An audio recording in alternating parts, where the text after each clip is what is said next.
Hai, saat ini saya ada di suatu kota batik Pekalongan. Saya ada di suatu tempat yang sangat membanggakan kota Pekalongan, yaitu Museum Batik Pekalongan. Di samping saya ada seorang bapak keren. Ini yang punya museum, Bapak Bambang, yang mengurus museum kita. Pak, terima kasih atas kesempatannya. Bagaimana menurut Bapak tentang batik ke depan? Terima kasih, Bulan. Kalau tidak ada beliau ini museum sepi gitu. Jadi beliau ke museum ini terima kasih, suatu kebanggaan bagi saya dan teman-teman yang ada di museum tentunya. Karena beliau ini pemerhati museum. Gerak langkah museum itu beliau yang memerhatikan. Tanpa beliau kami tidak ada yang menuntun arah kemana museum ke depan itu.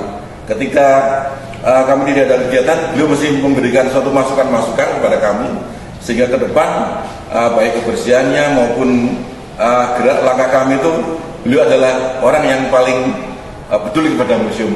Nah, batik ke depan harapan kami adalah batik adalah jendela budaya dan jendela ekonomi.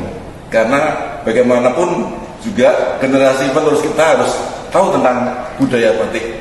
Begitu pula dengan jendela ekonomi itu, masyarakat Pekalongan bisa beraktivitas dengan kegiatan perekonomian dengan kita belajar mengenal sedikit tentang pewarnaan di kain batik. Ada dua macam, pewarna kimia atau pewarna alami. Yang ini adalah kimia. Ada 4 jenis di sini. Yang kimia yaitu yang sebelah sini adalah naftol, sebelah sini adalah reaktif, kemudian ini adalah obat kimia indigosol, kemudian yang ini adalah indaten.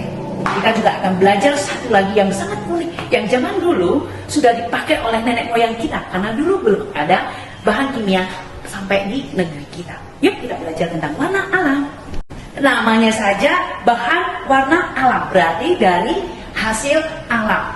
Semua biji-bijian, buah, kulit kayu, ataupun daun-daunan yang berasal dari alam, tumbuh-tumbuhan yang mengeluarkan warna, itu bisa dipakai untuk pewarnaan. Di sini ada contohnya, yaitu dari kayu mahoni, kayu tegeran, kemudian bahkan dari kulit manggis. Itu pun bisa dipakai secang, itu pun bisa. Jadi tidak seperti di bahan kimia, pewarnaan sekali, 2 kali, 3 kali warna sudah menancap jelas. Tapi kalau bahan alami tidak seperti itu. Dia harus kita rebus, kita endapkan dulu supaya getahnya naik ke atas, kita buang getahnya. Lalu ketika akan masuk pewarnaan kain itu harus kita rebus dulu untuk melepaskan unsur plastiknya. Kemudian di dalam saat pewarnaan itu juga nggak cukup sekali, berkali-kali, bisa 7 kali, bisa 9 kali. Apa sih yang disebut dengan canting? Canting adalah alat pembuat batik, alat yang membantu pembuatan batik, alat yang menempelkan pada sebelas kain agar membentuk motif. Canting itu ada 2 loh.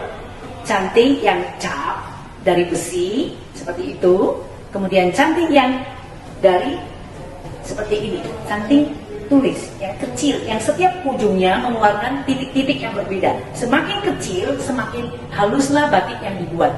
Jadi canting ini ada nomornya, nomor 1, 2, 3, 4, 5, 6. Ada juga yang satu ujung keluar 2 titik atau 3 titik.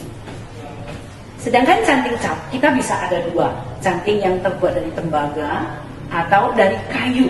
Tentu saja yang dari tembaga lebih konsisten dan lebih indah. Kalau yang dari kayu biasanya karena sifatnya sebagai kayu tidak sekonsisten besi yang berat, sehingga dia juga menempel lebih baik di atas kain. Ketika diberi warna juga tidak lari-lari. Kalau kayu karena dari serat, ada seratnya, itu beda dengan canting besi yang dipadatkan. Setiap orang pasti diberi kelebihan, talenta oleh yang di atas. Berani eksplor diri Anda, tentukan tujuan Anda, apa yang menjadi harapan dan cita-cita Anda. Tempuh perjalanan Anda untuk sampai di titik itu. Saya Wulan sangat menghargai Anda para generasi muda. 20 tahun ke depan Anda lah pemilik bangsa, penentu bangsa kita, negeri kita seperti apa ada di tangan kalian. Termasuk bagaimana menjaga budaya kita, menjaga apa yang ada di negeri kita. Andalah penentu bangsa.